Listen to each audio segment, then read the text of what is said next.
എല്ലാ കാലത്തും വിവാദങ്ങളിൽ നിറഞ്ഞു നിൽക്കുന്നതാണ് മലയാള സിനിമ. ഒരു വിവാദം കഴിയുമ്പോൾ അടുത്തൊരു വിവാദം സ്വാഭാവികമായി ഉണ്ടാവുകയാണ്. ഇടക്കാലത്ത് ഹേമ കമ്മിറ്റി റിപ്പോർട്ടായിരുന്നു, അതിനുശേഷം ലഹരിയുമായി ബന്ധപ്പെട്ട് കുറേ അറസ്റ്റുകൾ കണ്ടു. ഏറ്റവും അവസാനം എത്തി നിൽക്കുന്ന ലെസ്റ്റിൻ സ്റ്റീഫനുമായി ബന്ധപ്പെട്ട വിവാദമാണ്. അദ്ദേഹം ഒരു സിനിമാ നടൻ്റെ പേര് പറയാതെ വിവാദമുണ്ടാക്കിയിരിക്കുകയാണ്.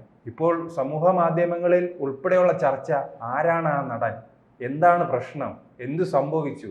പക്ഷെ അദ്ദേഹം അതിനെക്കുറിച്ച് പറഞ്ഞിട്ടില്ല, എന്തോ ഒന്ന് പറഞ്ഞു വച്ചിട്ടുണ്ട്. അതിന് പുറകെയാണ് ചലച്ചിത്ര മേഖലയും അതുമായി ബന്ധപ്പെട്ടവരും. ഇപ്പോൾ അത് മാധ്യമങ്ങൾ ഉൾപ്പെടെ അത് ഏറ്റെടുത്തിട്ടുണ്ട്. കാരണം മാധ്യമങ്ങൾക്ക് തന്നെ ഇത് ആരാണെന്ന് കണ്ടുപിടിക്കണം. ഇനി ഒരു ഇൻവെസ്റ്റിഗേഷനുമായാണ് അവർ ഇറങ്ങിയിരിക്കുന്നത്. എന്തായാലും ലിസ്റ്റിന് ഇതുവരെ അത് ആരാണെന്ന് പറഞ്ഞിട്ടില്ല. നമുക്ക് കുറച്ച് നാൾ മുമ്പ് വിൻസി അലോഷ്യസ് ആദ്യം ഒരു തൊടുത്ത് ഇതേപോലെ തീ എറിഞ്ഞു. പിന്നെ അതിൻ്റെ പുറകിലാണ് ഷൈം ടോം ചാക്കോയാണെന്ന് വിൻസി തന്നെ പറയുകയും അത്തരത്തിൽ മാധ്യമങ്ങൾ വരികയൊക്കെ ചെയ്തു. ഇതിപ്പോൾ എല്ലായ്പ്പോഴും ഈ നടന്മാരൊക്കെ ഈ പ്രശ്നങ്ങളൊക്കെ വരുമ്പോൾ, നടിമാരും പ്രശ്നങ്ങളൊക്കെ ഇന്ന നടൻ, ആ പ്രമുഖ നടി ഇങ്ങനെയൊക്കെ പറയും. പക്ഷെ അതിൻ്റെ പുറകെ എന്തായാലും ആരാണെന്നുള്ള പുറകെ വരും. പക്ഷെ ലിസ്റ്റിൻ സ്റ്റീഫൻ പറഞ്ഞത് ഒരു വലിയ തെറ്റിന്ന് ചെയ്തിരിക്കുന്നു, ഒരു വലിയ തെറ്റിനുള്ള മാലപ്പടക്കത്തിന് തിരി തെളിയിച്ചിരിക്കുകയാണ് ആ നടൻ ചെയ്തത്. ഒരു പ്രമുഖ നടനാണ്, അനുഭവിക്കുക തന്നെ ചെയ്യും എന്നൊക്കെ തരത്തിലുള്ള കാര്യങ്ങളാണ് ലിസ്റ്റിൻ സ്റ്റീഫൻ പറഞ്ഞത്. അതിനോടൊപ്പം തന്നെ 30 വർഷത്തെ ഒരു ബന്ധത്തിൻ്റെ കാര്യവും പറയുന്നുണ്ട്. അപ്പോൾ നമുക്കറിയാം, ലിസ്റ്റിൻ സ്റ്റീഫൻ ഒരു സിനിമാ മേഖലയിലൊക്കെ ഒരു 15 വർഷം മുമ്പാണ്, 15-20 വർഷത്തോളമായി കടന്നു വന്നിട്ട്. അപ്പം ആദ്യം ട്രാഫിക് എന്ന് പറയുന്ന സിനിമ കുഞ്ചാക്കോ ബോബനുമായിട്ട് നിരവധി സിനിമകൾ കുഞ്ചാക്കോ ബോബൻ, പിന്നെ അത് അതെ നിർമ്മാണ മേഖല ഇതുമായിട്ട് ബന്ധപ്പെട്ട് വന്നു. അതിനുശേഷം കുഞ്ചാക്കോ ബോബൻ ലിസ്റ്റിൻ സ്റ്റീഫൻ ഒരു കോമ്പിനേഷൻ എല്ലാവരും ഇഷ്ടപ്പെടുന്ന ഒരു കോമ്പിനേഷൻ, വൻ ഹിറ്റ് അടിച്ച സിനിമകളായിരുന്നു വന്നത്. ഇപ്പം അടുത്തതായിട്ട് ഇപ്പം ദിലീപിൻ്റെ 180ാമത്തെ ചിത്രമായ പ്രിൻസ് ആൻഡ് ഫാമിലിയുടെ പ്രൊമോഷനുമായിട്ട് ബന്ധപ്പെട്ട ആ ഒരു മീറ്റിങ്ങിലാണ്, ആ ഒരു ഇതിൻ്റെ ഇടയിലാണ് ഇത്തരത്തിലുള്ള ഒരു പരാമർശം നടത്തിയത്. കാര്യമായിട്ട് തന്നെ കുത്തുകയാണ് ചെയ്തത്. ഇപ്പൊ സാന്ദ്ര തോമസ് അതിനെതിരെ വന്നിട്ടുണ്ട്. മാത്രമല്ല, അതൊരു ഭീഷണിയുടെ സ്വരം തന്നെയാണ്. പ്രമുഖ നടൻ വലിയൊരു തെറ്റ് ചെയ്തിരിക്കുന്നു എന്നൊക്കെ പറയുമ്പോൾ നമ്മൾ ചിന്തിക്കുന്നത്, ഇനി എല്ലാവരും അതിനകത്ത് കമന്റ് അടിച്ച് ദൈവം ഇനി എമ്പുരാൻ 3 എങ്ങണം വരുന്നുണ്ടോ, വലിയൊരു ഒരെണ്ണം ചെയ്ത് അതിന് മാലപ്പടക്കത്തിന് തീ കൊളുത്തി അതിന്റെ അണയാറായിട്ടില്ല. ഇനി പൃഥ്വിരാജ് ഇനി അടുത്ത വല, കാരണം സ്റ്റീഫനും ലിസ്റ്റിനും പൃഥ്വിരാജും തമ്മിൽ നല്ല ബന്ധമാണ്, സൗഹൃദമാണ്. ഇനി അടുത്ത തിരി കൊളുത്തിയത് ഇനി സുഹൃത്തിനോടങ്ങനെ പറഞ്ഞിട്ട് അതിന് ഇനി ഒരു വാണിംഗ് എന്നുള്ള രീതിയിൽ കേൾക്കാത്തത് കൊണ്ട് ലിസ്റ്റിന് ഇത്തരത്തിൽ പരാമർശിച്ചതാണോ, ഇനി അടുത്ത എമ്പുരാൻ 3 വരുന്നത്, അടുത്തതും കൊണ്ട് പൃഥ്വിരാജ് വരുന്നത് എന്നുള്ള രീതിയിലുള്ള കമന്റുകളാണ് ആദ്യം വന്നത്. പിന്നീട് അത് ഇത്തരത്തിൽ പറഞ്ഞതുപോലെ ആര് എന്നുള്ളൊരു ഇതിലേക്ക് പോയി. ആര് എന്നുള്ള രീതി ഇപ്പം അടുത്തതായിട്ട് നമുക്കറിയാം, നെസ്ലിൻ ഒരു പരാമർശവുമായി വന്നിരുന്നു. ലഹരി ഇപ്പൊ ആലപ്പുഴ ജിംഖാനയിലെ മറ്റേ ഖാലിദും ഒക്കെ കഞ്ചാവ് കേസിൽ പിടിയിലായപ്പോൾ അവർക്ക് പിന്തുണയായിട്ട് നെസ്ലിൻ നമുക്കറിയാം, കുഞ്ചാക്കോ ബോബനൊക്കെ ശേഷം ഒരു ചോക്ലേറ്റ് ബോയ് എന്നുള്ള ഒരു പരിവേഷം, ഒരുപാട് ആരാധകരുള്ള ഒരു നടനാണ് നെസ്ലിൻ. അപ്പം നെസ്ലിൻ്റെ നേരെയാണ് തിരിഞ്ഞത്. നെസ്ലിനാണോ ഇനി ഇത്തരത്തിൽ ഇങ്ങനെ ഈ ഒരു വിവാദ പരാമർശം നടത്തിയല്ലോ, അതിനെതിരെ ഒരുപാട് വിവാദങ്ങളുണ്ടായിരുന്നു. ഈ ലഹരി ഉപയോഗിക്കുന്നവർക്ക് സപ്പോർട്ടായിട്ട് നിൽക്കുക, അത് വലിയൊരു തെറ്റ് തന്നെയാണ്. അപ്പോൾ ഇനി അതുമായി ബന്ധപ്പെട്ടാണോ ഇത് ലിസ്റ്റിൻ പറഞ്ഞത്, വലിയൊരു തെറ്റാണ്, വലിയൊരു മാലപ്പടക്കത്തിനാണ് തിരി കൊളുത്തിയെന്ന്. കാരണം അങ്ങനെ പറയാൻ കാര്യമുണ്ട്. ഒരു നടൻ അല്ലെങ്കിൽ നടി ഇത്തരത്തിൽ കഞ്ചാവിനെ അനുകൂലിച്ച് ഇങ്ങനെ ഒരു ഇതിട്ട് കഴിഞ്ഞാൽ അതൊരു സമൂഹത്തിനെ വളരെയധികം ബാധിക്കുന്ന ഒരു കാര്യമാണ്. പ്രത്യേകിച്ച് പ്രൊഡ്യൂസേഴ്സ് അസോസിയേഷനിലെ ഒരു പ്രധാന ഒരു പദവി വഹിക്കുന്ന ഒരു വ്യക്തി എന്നുള്ള രീതി അദ്ദേഹം പറയും. അപ്പോൾ സ്വാഭാവികമായിട്ട് അതിലേക്ക് തിരിഞ്ഞു. പിന്നെ അറിയുന്നത് ഇത്തരത്തിൽ ബേബി ഗേൾ എന്ന് പറയുന്ന ഒരു സിനിമ ഇനിയിപ്പോൾ വരാനിരിക്കുന്ന ഒരു സിനിമയാണ് ലിസ്റ്റിൻ്റെ. ആ ബേബി ഗേളിൽ ആദ്യം കുഞ്ചാക്കോ ബോബനായിരുന്നു ഇതിലെ പ്രധാന വേഷമായിട്ട് വന്നിരുന്നത്. അപ്പോൾ അതിൻ്റെ പോസ്റ്ററുകളൊക്കെ വന്നിരുന്നു. പക്ഷെ പിന്നീട് പെട്ടെന്ന് കുഞ്ചാക്കോ ബോബനെ മാറ്റുകയാണ് ചെയ്തത്. അത് ഇവർ തമ്മിലുള്ള പ്രശ്നമാണോ, അല്ലെങ്കിൽ കുഞ്ചാക്കോ ബോബന് ഇത്തരത്തിലുള്ള സമയം കിട്ടാത്തതാണോ, എന്താണ് കാര്യമെന്ന് അതും അറിയില്ല. കുഞ്ചാക്കോ ബോബനെയായിരുന്നു ആദ്യം നിർണ്ണയിച്ചിരുന്നത്. പിന്നീടാണ് നിവിൻ പോളിയിലേക്ക് മാറിയത്. നിവിൻ പോളിയുടെ ഇതിലേക്ക് വരുമ്പോൾ നിവിൻ പോളി ഇപ്പോൾ ഇതിൽ നിന്ന് മാറിയിരിക്കുകയാണ്. നിവിൻ പോളിയെ ലിസ്റ്റിൻ ഇപ്പോൾ അൺഫോളോ ചെയ്തിരിക്കുകയാണ്. അപ്പോൾ അതിൽ നിന്ന് മനസ്സിലായി, ഒന്നിൽ കുഞ്ചാക്കോ ബോബനുമായിട്ടുള്ള ഒരു പ്രശ്നം, എന്തോ ഒരു പ്രശ്നത്തിന്റെ ഭാഗമായിട്ട് കുഞ്ചാക്കോ ബോബൻ ഈ ഒരു സിനിമാ സംഘടനകളെല്ലാം വലിയ സജീവമാണല്ലോ. അപ്പോൾ ആ വേദികളിൽ അവതരിപ്പിച്ചാൽ പോലെ ഈ മാധ്യമങ്ങളുടെ മുമ്പിൽ വലിയൊരു ഭീഷണിയല്ല, ഒന്നുകിൽ ഒരു സ്ട്രൈറ്റ് ഒരു നമ്മളൊരു ഒരു കാര്യം പറയുവാണെങ്കിൽ അത് ഇന്നതാണെന്ന് പറയുന്നതുകൊണ്ട് ഈ തെറ്റില്ല. സംഘടനകൾ സജീവമാണല്ലോ, സിനിമാ സംഘടന. അദ്ദേഹം ഒരു സംഘടനയുടെ മെയിൻ തലപ്പത്തിരിക്കുന്ന ആളല്ലേ, അദ്ദേഹം അതിന്റെ മെയിൻ.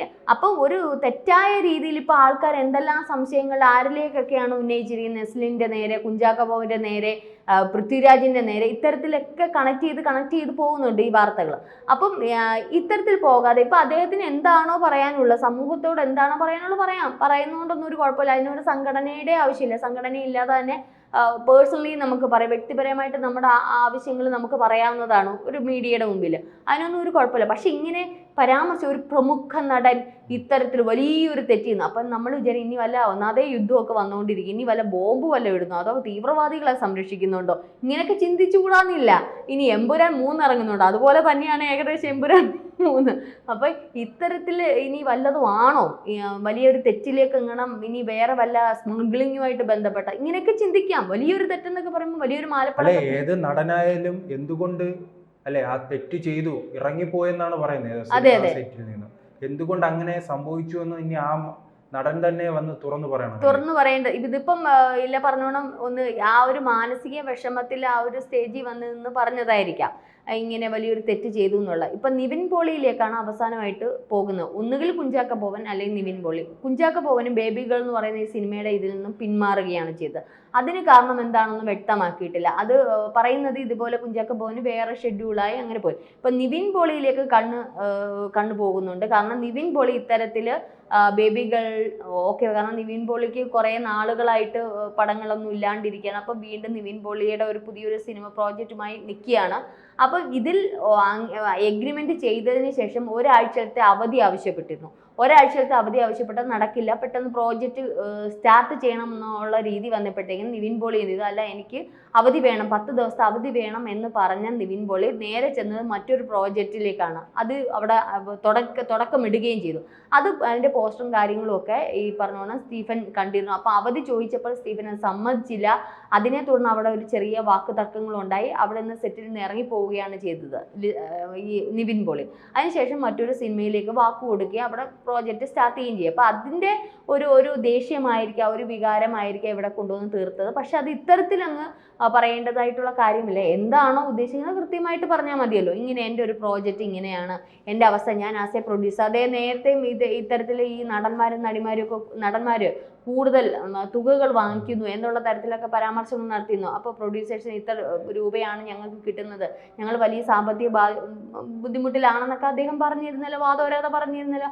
അപ്പോൾ എന്തും പറയാൻ ഉള്ള സ്വാതന്ത്ര്യം അദ്ദേഹത്തിനുണ്ട്. അദ്ദേഹം ഇങ്ങനെ പ്രമുഖ നടൻ എന്നൊക്കെ പറഞ്ഞിട്ട് വലിയ തെറ്റ് ചെയ്തു, ഇതൊന്നും വലിയ തെറ്റല്ല, മറ്റുള്ളവരെ നോക്കുമ്പോൾ ഇതൊന്നും വലിയ തെറ്റാണ് ഇല്ല, സമൂഹത്തിനെ ബാധിക്കുന്ന ഒരു തെറ്റുമല്ല. പക്ഷേ അദ്ദേഹത്തിനെ ബാധിക്കുന്ന വലിയൊരു തെറ്റ് തന്നെയായിരിക്കും. കാരണം ഇത്രയും ഒരു പ്രോജക്റ്റ് കമ്മിറ്റ് ചെയ്ത് പോസ്റ്ററൊക്കെ ഒട്ടിച്ച് ഇത്രയും വലിയ എത്രയോ രൂപയുടെ നഷ്ടമായിരിക്കും അദ്ദേഹത്തിന് ഉണ്ടാകുന്നത്. കാരണം ഇത്ര ഈ രീതിയിൽ സിനിമ തുടങ്ങുക എന്നുള്ള രീതിയിലാകുമ്പോൾ അവർ പല ഹോട്ടൽ റൂമുകളും പല കാര്യങ്ങളൊക്കെ ബുക്ക് ചെയ്തിട്ടുണ്ടായിരിക്കാം.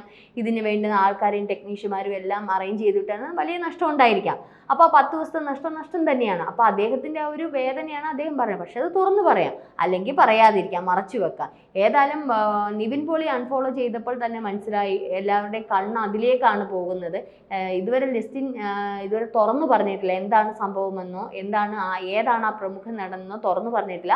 പക്ഷെ എല്ലാവരും ഒരു തീരുമാനത്തിൽ മാധ്യമങ്ങളിലെല്ലാം എത്തിയിരിക്കുകയാണ് നിവിൻ പോളിയാണ്. ഒരു പക്ഷേ കുഞ്ചാക്കോ ബോബനും ആവാം. കുഞ്ചാക്കോ ബോബന് ഇത്തരത്തിൽ പിന്മാറിയിരുന്നു. കാരണം അതിൽ ഇനി എന്തെങ്കിലും നഷ്ടം ഇദ്ദേഹത്തിന് ബാധിച്ചത് കൊണ്ടാണോ അദ്ദേഹം പറഞ്ഞത്, നിവിൻ പോളി ആവാം, ഇത് രണ്ടുപേരും ആവാം. അല്ലാതെ മറ്റൊരു കാര്യം അതിലില്ല. അല്ലെങ്കിൽ ഈ പറഞ്ഞോണം നെസ്ലിൻ്റെ ലഹരിക്ക് അനുകൂലമായിട്ടുള്ള വരികളായിരിക്കാം. എന്ത് തന്നെയായാലും ഇത് വല്ലാത്ത ഒരു വാർത്തയായിപ്പോയി രാവിലെ. കാരണം ഒരു അങ്ങുമില്ല ഇങ്ങുമില്ല, തലയില്ല വാലും ഇല്ലാത്ത രീതിയിലുള്ള ഒരു പ്രസ്താവന നടത്തുമ്പോൾ അത് ലിസ്റ്റിൻ സൂക്ഷിക്കണമായിരുന്നു. സാന്ദ്ര അതിന് എതിരായിട്ട് ഇപ്പോൾ രംഗത്തെത്തിയിരിക്കുകയാണ്. ഇങ്ങനെ നടന്മാർക്കെതിരെ ഈ ഒരു തരത്തിലും ഇല്ലാത്ത ഇങ്ങനെയുള്ള പ്രകടനങ്ങൾ, ഇങ്ങനെയുള്ള കാര്യങ്ങളൊക്കെ നടത്തുമ്പോൾ അത് സൂക്ഷിക്കണം. അതുകൊണ്ട് ലിസ്റ്റിനെ ഈ പ്രൊഡ്യൂസേഴ്സിൻ്റെ സംഘടനയിൽ നിന്ന് പുറത്താക്കണം എന്നുള്ള രീതിയിലൊക്കെ സാന്ദ്ര തോമസ് പുറത്ത് വന്നിരിക്കുകയാണ്. കാരണം സാന്ദ്രയ്ക്കെതിരെ ഇതേപോലെ അസോസിയേഷൻ തന്നെ എതിരായിട്ടൊക്കെ വന്നിരുന്ന ഒരു സമയം ഉണ്ടായിരുന്നു. സാന്ദ്ര അതിനെ ഫൈറ്റ് ചെയ്യുകയൊക്കെ ചെയ്തിരുന്നു.